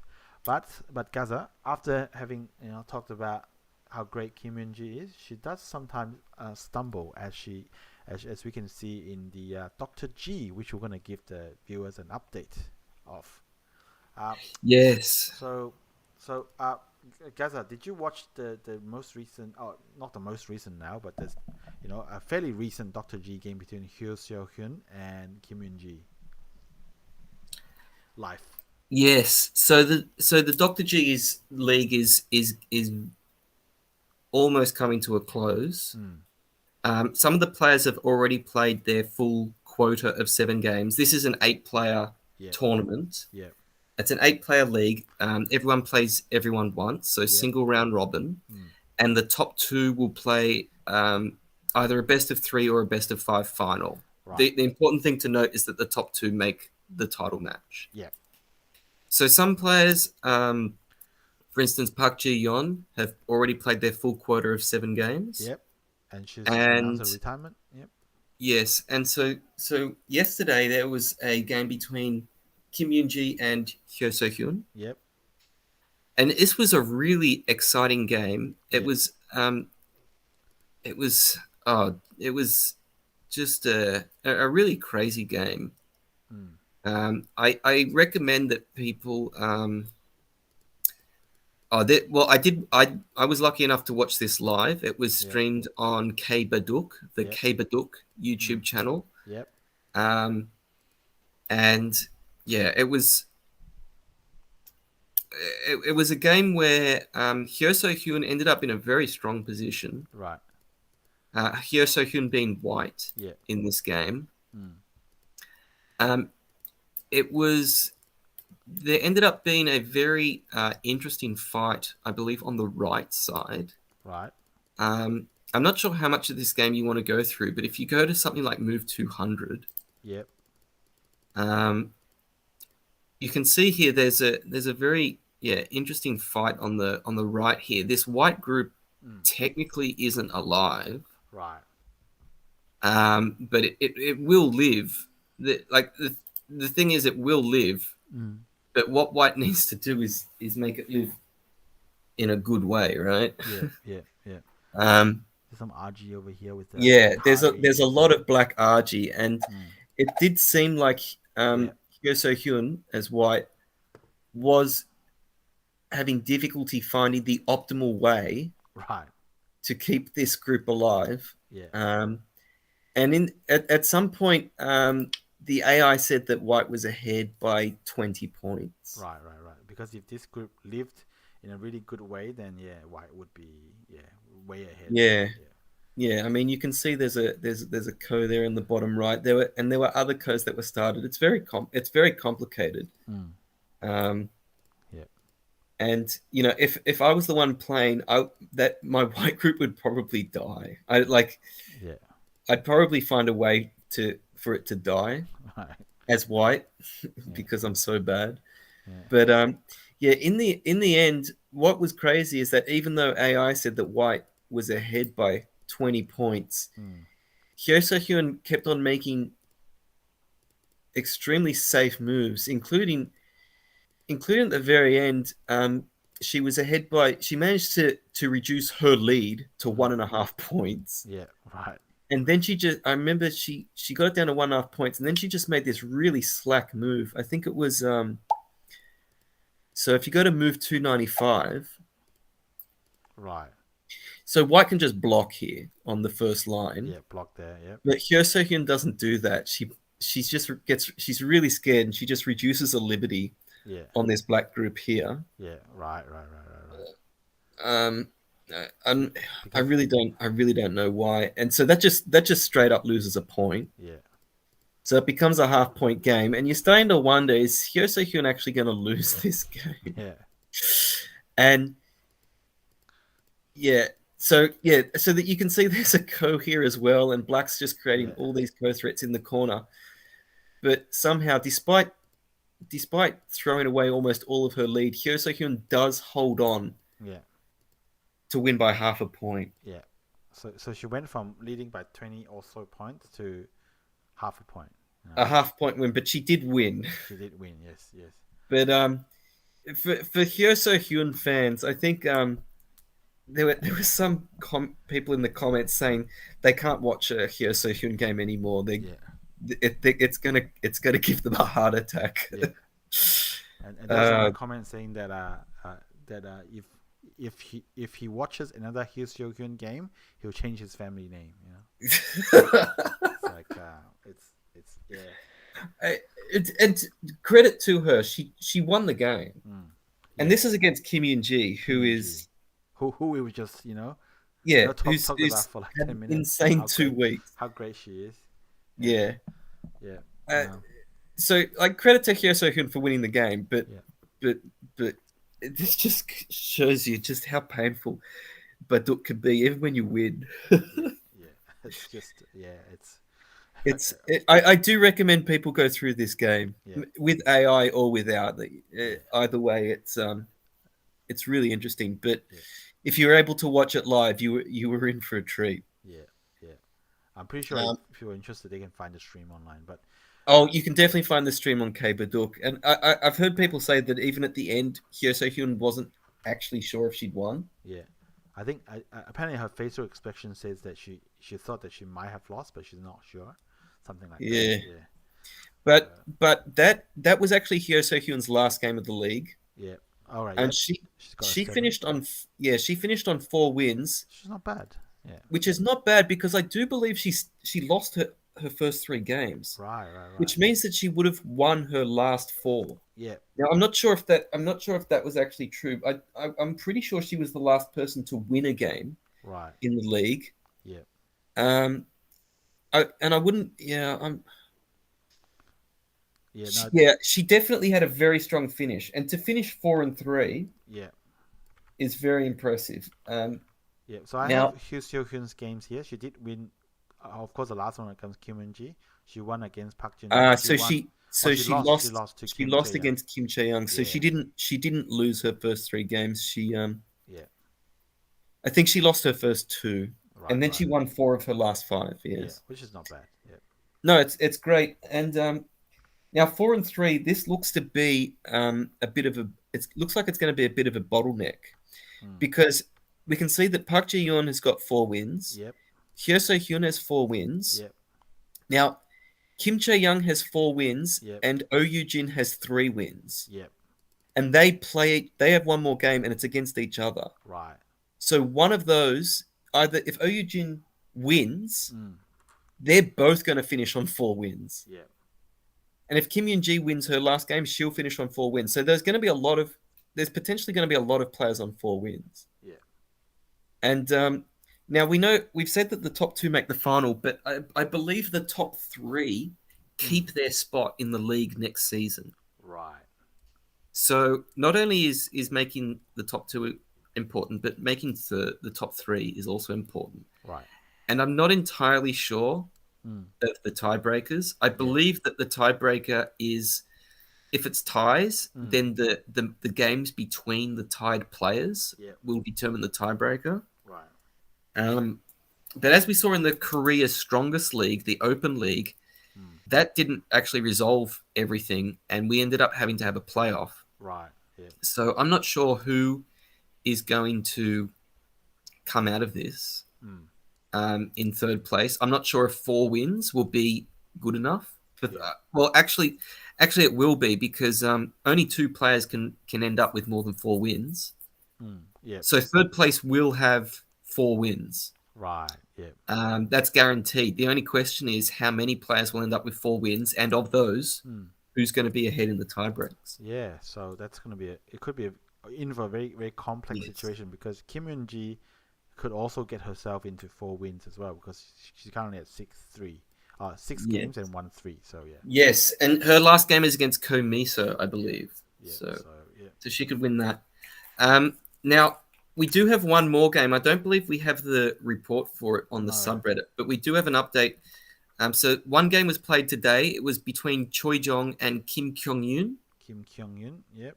Yes, and Choi Jong won that game. Yep. So Choi Jong moves ahead to 5 wins, and so she's guaranteed now to make the final. Nice. She's guaranteed to finish top 2, which is no surprise, but yeah, we just want to mention that Choi Jong will be playing in the final. Yes, 100%. Okay, so that's our update of the Dr.G. Now, Gaza, before we talk about the Korean League, of course, it's worth mentioning that I believe the Myongji University in Korea is the only university in the world with a Baduk department. If you know about that. Yes, that's right. Of course, it was in the news this week that the university is thinking about axing the Baduk department, and hence there was a post on I believe Reddit Baduk, to kind of seek I guess support in terms of pushing back on that and petitions. But there was a very interesting comment in the live chat saying that if the they should move the Myongji Baduk department to an Australian university and hire Gaza and Xiao Dai and pay them good money. Oh, that's Elon in the chat. That's funny. That is funny. Very funny. But I do hope that I thought it was already announced that the Myongji University were closing their Baduk department. And from a Korean friend who has connections, has told me it's because of the apparent sort of lack of success of the Baduk department. It seems like the students there aren't moving on to becoming pros or making waves in the Baduk scene. I think that's what he told me. Right. So it seems like perhaps a lack of sort of success or something is what's leading to this decision. But I really don't know. But it certainly does seem like it will be closing. Yeah, unfortunately. Which is a shame, of course. Yeah, it's a shame. I'm still holding out hope that will be picked up by an Australian university, but I guess probably won't be happening. Now, Gaza. Now, staying on the last topic of the day, which is the upcoming Korean Baduk League, which is exciting for a number of reasons. Gaza, I'll just state my reasons for why I think it's kind of more exciting this year, because the introduction of Japan and Taiwan into the league. Unfortunately, no like mainland Chinese team, in the league, but having Taiwan and Japan in the league is still makes the league a lot more interesting. I do believe, in my This opinion. is this is a huge this is a huge change to the Baduk League. Having entirely foreign teams, I believe has never happened before in the No, Korean Baduk League. no, It's not it's not an unseen thing in the Chinese leagues. There's yep, Taiwan teams and a Japan team in the lower divisions. correct, yep, But I believe that this is the first time it's happened in the Korean Baduk League. yep, And it's really interesting that they introduce foreign teams now when there's still sort of restrictions on travel. And so these the games with the foreign players will be played remotely. They'll be played on online on servers. yep, These players won't be traveling to Korea to play them. yep, But yeah, it's very, very exciting. Particularly, I've been a big proponent, of Japanese players, especially the young Japanese players, testing themselves against Chinese and Korean players. yep, And it does look like this Japanese team is primarily a youth team. right, yep, I believe all of these players are under 30. right, yep, And we've got some big names like Seki Kotaro, of course, the current Tengen, Hirata Tomoya, the Aegon Kiriyama Cup champion, yep, Fukuoka Kotaro, the Globus Cup runner-up. yep. Um, I believe Sakayuki is the current rookie king. yes, he is the current rookie king. Yeah. We got and I think Hirose Yuichi, he did very well in the Yi League, Right. Yep. in China. Yep.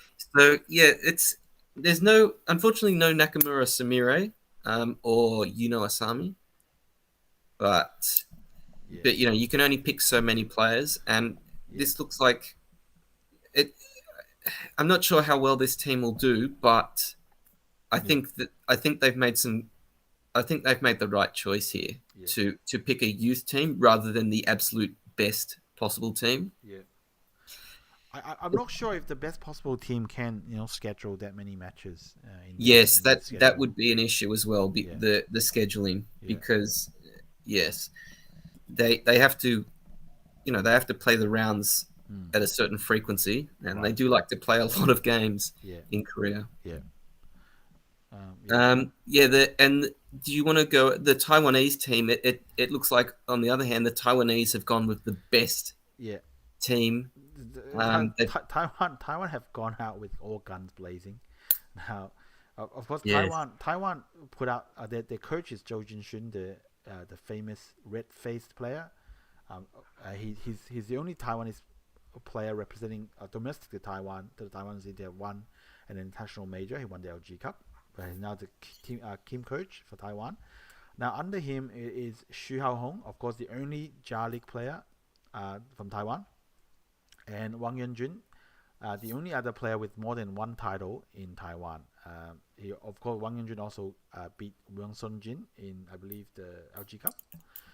And then you got your Ling Junyan, another title holder in Taiwan, although he's at risk of losing his sole title to Haohong this year, maybe soon. And then Lai Junfu, I believe we met him in. He was the Globus Cup representative. Yes, very strong player. Yes. Chen Qirui, of course, a very strong young player from Taiwan. Lin Yishang, an old timer. He's maybe 28 years old, but still very strong. I believe he's 8 dan or 9 dan. One of them. He's 9 dan. You've made a post about him. Oh, right, that's right. That's right. I just couldn't remember whether he was 8 or 9 dan. Heavyweight in Taiwanese Go. Yep. I don't know why you started laughing. But, okay, and then you got... Keep it together, mate. We got Jan Jin Ting. I'm not entirely familiar with him, but has he won a title before? No, I don't think so, but he's a strong young player from Taiwan. Right. Well, and I think Zhu Jing'an, I think he's a very, very young player. for Taiwan, like maybe Sumire age. Yeah, yeah. And guys, maybe you want to highlight a few things that you see in the that interest you and you want to talk about. Now, Yeah, one thing I do want to say, which I think we have explained before, is the you know how on the divisions row they have K League and B League. And yeah, of course, K and B are just the acronym for the league, Korean Baduk League. And I believe how it works is that the teams in the K League will play a double round robin. Like teams in the same league will play a double round robin, but they only play a single round robin with teams from the other league. And I guess yes, and I think you at the end of the season, the top teams from each league will face off or something like that. Oh, yes. actually, no, So I think yeah, essentially there are 12 teams, and yeah, it's basically split into two divisions of right, 6 teams. And like you said, like for instance, the K League, mm, they'll play the other K League teams twice. yep, So that's 10 games, and then they'll play the B League teams once each. So that's another 6 games. So they'll play 16 rounds. yep, And each of these teams, they have 5 players in the Baduk League. And each of the rounds is actually it's 4 games. So they'll pick 4 of the players to play on those 4 games. And if they win with the majority, so if they win 4-0 or 3-1, they get 3 points for that round, and the other team gets no points. If the round ends 2-2, then they'll play a 5th game. But for the 5th game, they can pick any of their players. So right, they can pick a player that played in one of the first 4 games. yeah, Even though they have 5 players, so even though if they have 5 players, they don't necessarily need to use all 5. So there's more strategy. Obviously, if you've got a very strong player, you'd want him to play in the first 4 games, and then if it's tied, you want them to play in the 5th game as well. yeah, But you can also rotate players, yeah. to rest some players. But I think guys, there's a limit to how many times you can play a player for twice Okay, that makes sense. in the same match. So I think yeah, it's true that the 5th player can also be the have played in the first 4 games, but you can only do that I think 6 times per player, up to 6 times per player if I remember correctly. Okay, yeah, Yeah. yeah, that makes sense to So you have a can't limit. just spam it. You can't just spam Sinjin Yeah, in every game, every yeah. match. Yeah. Oh, yes. And each team also has 3 players for the Future League. So they have 8 players in total, 5 for the Baduk League and 3 for the Future League, which is like a second division league. Yep. And sometimes I'm not sure if they're allowed to do it this season, but in previous seasons they have brought up a player from the Future League into the Baduk League. Right. Yep. Either if one of their Baduk League players is having a bad run of form and they want to test out a Future League, and sometimes that's happened to big success. Myongji Woo Right. is a good example from 2 years ago. Right. Some other things worth noting is that the teams in the Baduk League, the players are chosen based on a draft. Right. Yeah. So players go into a draft, and for the first 3 players of each team, they just pick, they just draft the best player available, or who they think is the best player available. Yeah. And then the final 2 players, as well as the Future League players, firstly, I believe that there are some qualifying rounds. So you have to win a couple of qualifying games to even enter the draft, and then they draft players from that sort of pool. Yeah. Now, something that teams can do is they can actually protect their players, so they can keep some of their players, which means they don't go into the draft. They stay with that team. Yep. And that's what Baduk Mecca has done. They kept all 5 of their players from last season. Beautiful Hachion, the champions of last season's champions, they kept 4 of their players. They didn't keep Na Huin because Na Huin is actually started his military service, so he won't be playing. Yep. Okay. He won't be playing in the Baduk League. Right. Now, you may be thinking Shinjinso didn't get protected by his team, which is Yeah. Celtrion. Yeah. And you may be thinking, why? That's obviously foolish. You would protect Shinjinso. And that's because there's a limit to how many seasons you can protect a player. You can't just keep on indefinitely keeping a player. Otherwise, Shinjinso would, Celtrion would just keep Shinjinso for 10 years because assuming Shinjinso is going to be the best player for 10 years, which is entirely possible. Yeah. But no, there's a limit, and Celtrion, they ran out of times they could keep Shinjinso. So Shinjinso was released into the draft. Obviously, he was picked by the very first team. Yeah. He was the very first pick in the draft, which was ended up being Team Kicks, and that's random. The order in which you can pick in the draft, it's completely random. Right. But yeah, interesting. So some interesting points is that Choi Jong was picked second for her team, Ulsan Korea Zinc. I think this is the first time she's the second pick. Right. Yeah. Last season she was the third pick. Right. Yeah. She's the only woman in the league, but there are some women in the Futures League. Yeah. Including Kim Yoon-ji, who was the first pick for Team One IK or One Ik for the Futures League. Yep. Kim Chae-young also picked by that same team. Yep. Cho Song-ah picked by Celtrion, and Kim Kyung-yoon picked by Team Ulsan Korea Zinc. Yep. One very noticeable absentee from the Baduk League and the Futures League is Lee Chang-ho. Yes. I think he definitely played last year for Team Yuhu or something. It was a new team. But yeah, it seems like he wasn't selected, and I'm not sure if this is the 19th season of the Baduk League. Yeah. This is probably the first season that Lee Chang-ho has not been selected. Yes, 100%. Yeah, this is the first time that he's going to miss out on the Korean Baduk League. I wouldn't be surprised. Correct me if I'm wrong, but surely he's the only player that played in all of the previous 18 seasons. He would have to be, right? Yeah, probably. I haven't looked up. Perhaps Cho Han-seong, maybe. Yeah, because he's on the same, almost like actually no. Cho Han-seong maybe. Won Song-jin maybe. Yeah. Wang Song-jin, yeah, probably. Yep. Yeah, but also Han Woo-jin, he was actually picked third, for Team POSCO Chemical. They're a long-term participant in the Baduk League, and he was picked third. So he was picked straight from the draft. Right. So yeah, they've got high hopes on him. Moon Min Jung, by the way, he was kept. He was protected by Baduk Mecca, so he didn't enter the draft. In any case, he was already protected. Players like Hyo Young-rak, he was the Rookie King runner-up. Yep. He's there. Yeah, it's definitely gonna be interesting league. I would have to say that Shinjinso's team doesn't look that strong on paper. Yep.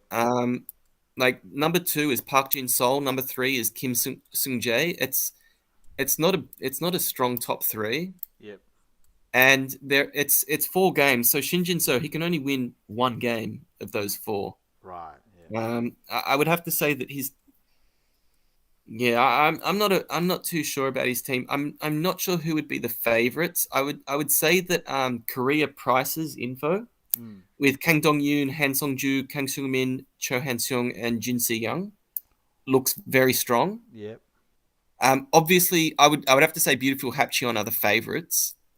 Because they won the league last season and they kept all their players except for Na Huyn. Yeah. They're probably going to be the favorites, but maybe Korea Prices info will be good depending on how much Han Woo-jin improves. POSCO Chemical are also looking like a decent team. Yeah. Yeah, that will be very interesting to watch. I'm most keen to learn more about how well Japan and Taiwan does. Yes. Yes, I think that's the most interesting bit. Yeah. Yeah, and Gaza, there's a question in the chat about who is Chang Rui-jie, who is part of Team Japan. I believe he's just a not a very famous player. Probably of ethnic Chinese descent, maybe even from Taiwan. But I actually don't know yeah, who Django is. yeah. I'm going to try and I've look him seen his up. name. I've seen his name pop around, in the Japanese prelims, but he's definitely not a big name. Yeah, Honestly, I haven't. I can't even find him. yeah. No, Is he Kanzaki? no, I don't remember, but I thought he's Nihon Kin. Yeah. So, Gaza, uh, if uh, actually I can't think of anything else that's kind of maybe even interesting that I want to mention about this Baduk League. Except I'm just kind of looking up where Chang Rui-jie is in terms of where he kind of sits. But it's not easy to find him in the on the online as well because there's not much info about him. So you probably have I, to look I, up his I profile. literally can't even find him. I'm not. I must be spelling him wrong. Right. Yeah, his name is pretty easy to Oh, comment. Chang Roy J. Right. Yeah, Okay. I'm not sure how his name appears on the yeah His name is spelled Chang, Chang, on Go ratings. right. Oh wait, it's got a Nihon Kiin link here. All right, Right. sweet. So I'll try to look up his Nihon King. He's a five. He's a 5 dan. Yeah, he's a five dan. Yeah. He hasn't won a title, and he's from Taiwan. He's actually from Taiwan. Right. He's played in the Globus Cup before. He made the semi-finals of the Rookie King 4 years ago, Yeah. and he made the Judan tournament 4 years ago. Right. Yeah. He's born in Taiwan. He's part of the Yeah, Tokyo branch of yeah, Nihon Kin. 2023. He's Yeah. 23. So So also a young player. A young player. yeah, young player, but definitely not a huge name. I guess that's why maybe not many people have heard of him. I only see his name pop up. So I guess Gaza. That's another great wrap for the. There's actually one more thing I wanted to talk about. Yep.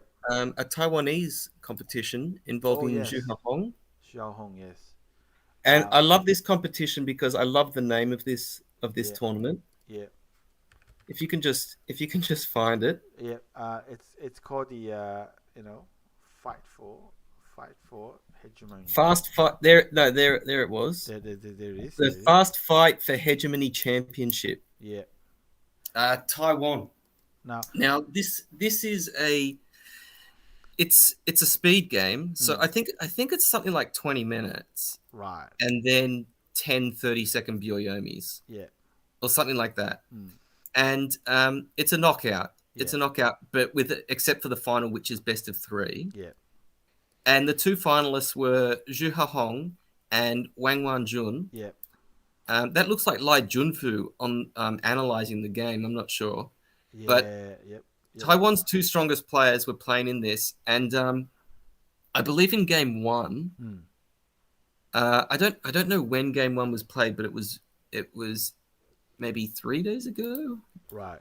And I think Zhu Hong won it by half a point. Yeah.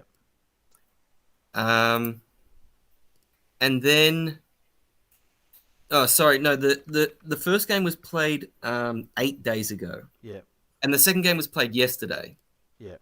And Zhu Hong was black, and he just completely destroyed Wang Yuanjun. Wang Yuanjun seemed very much out of his element. Right. In this game. It was not a close game, and Right. in the end, Zhu Hong won game 2, which meant he won the final 2-0. So he won this tournament. Oh, yeah, very nice. The games there were live streams of these games on the Taiwanese YouTube channel, the Taiwanese Go YouTube channel. Yep. Yeah, so you can see here White's in a lot of trouble already. Yeah. Oh. Also made some very slow moves, especially on that bottom group. Yeah. To make it live. Yeah. Yeah. It's Yeah, White had to play a lot of very slow moves, a lot of gote moves to keep their groups alive, and Black took big advantage of that and won this game quite comfortably. Yeah.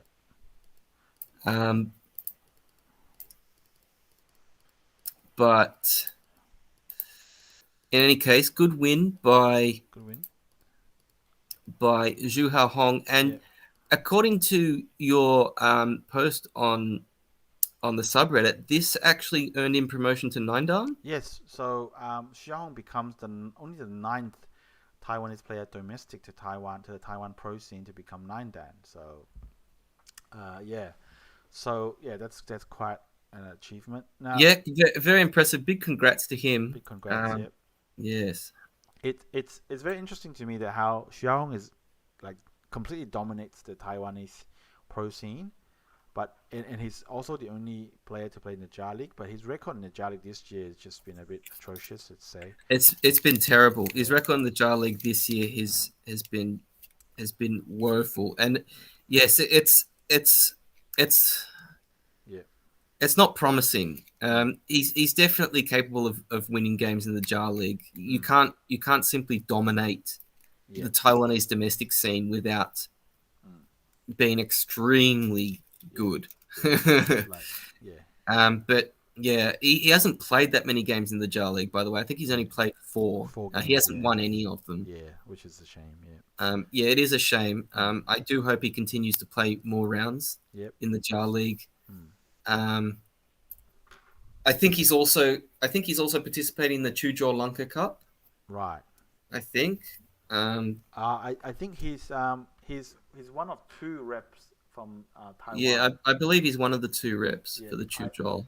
The Chuzhou Lanka Cup, full list is Lai Junfu and Zhu Haohong. Yeah.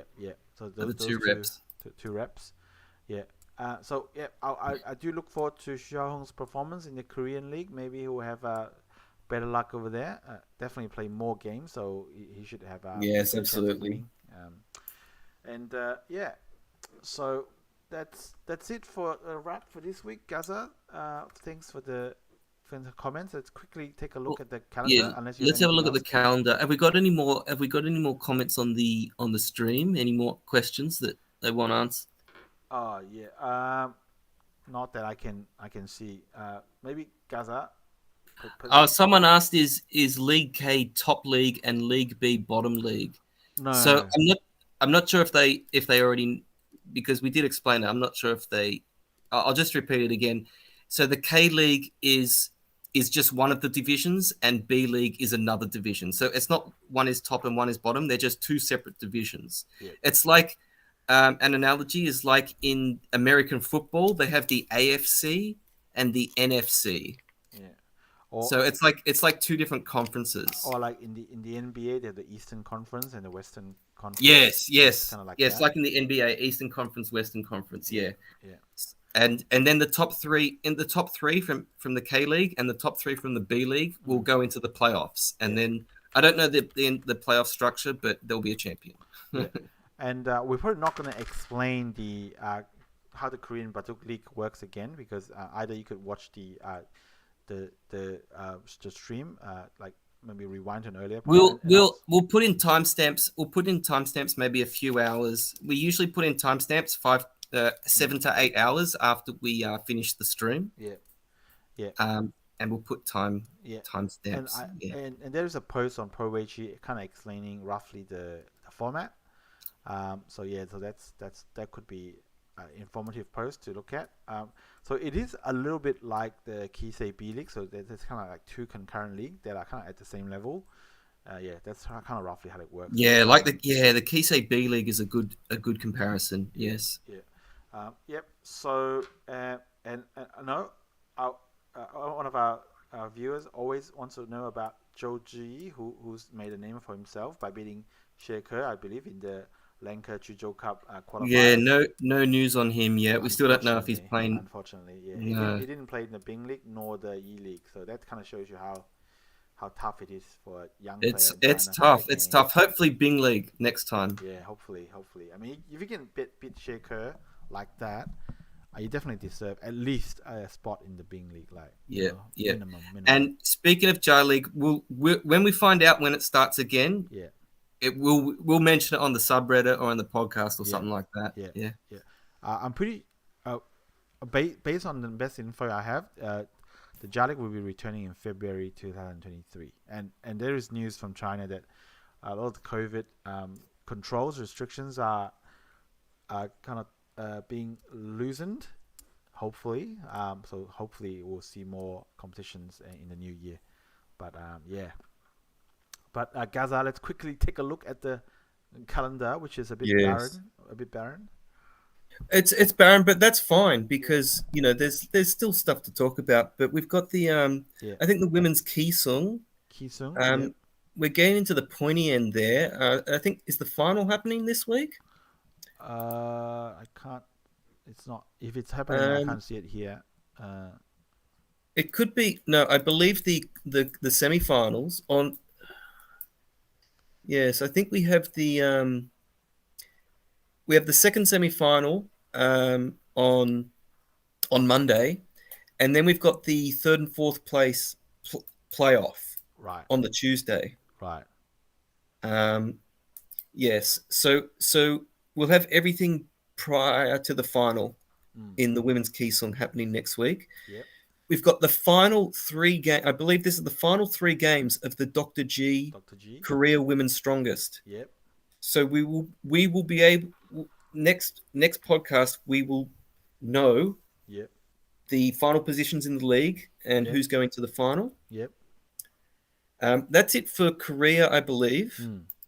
We have hopefully we have the Tengen final. Yeah. The final game 5. Yep. On Thursday. Yeah, obviously I can't miss game that. Yeah.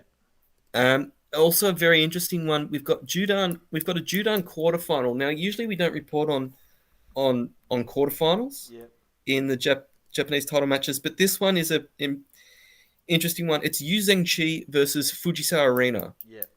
And this one, not only do we think this is an exciting one, but obviously the Neon Keiin do as well because they're going to be live streaming it on their YouTube channel. Very nice. So if you do have the time, I highly recommend watching this game. This could be historic. No woman has ever made the semi-final of a title tournament, a major title tournament. Yep.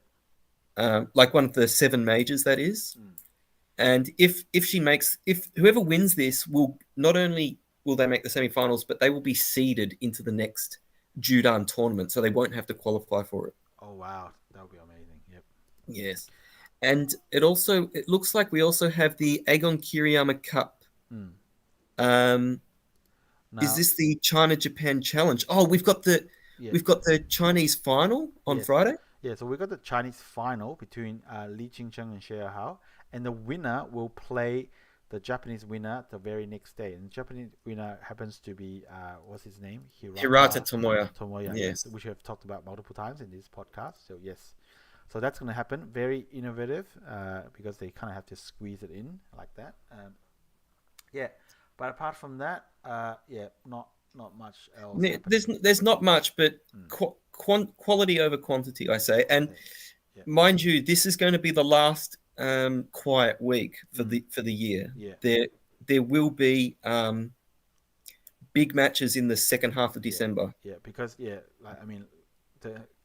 come the week after, it's all happening. The Chunlan Cup, the Chuzhou Lanka Cup, the first international, that's all happening. So and then of course the Korean League starts. So we'll see Team Taiwan and Team Japan play in that one. So things to look forward to. But with that in mind, I want to say thank you again, Gaza, for this. Episode. Also thank you to the viewers and the commenters. Yep. For watching the stream. We really do appreciate it. Yep. Thanks for all the questions as well. We try to answer them to the best of our knowledge. It's my pleasure. Awesome. So it's time to say goodbye. So see you next week. Bye. Yes, next week, baby.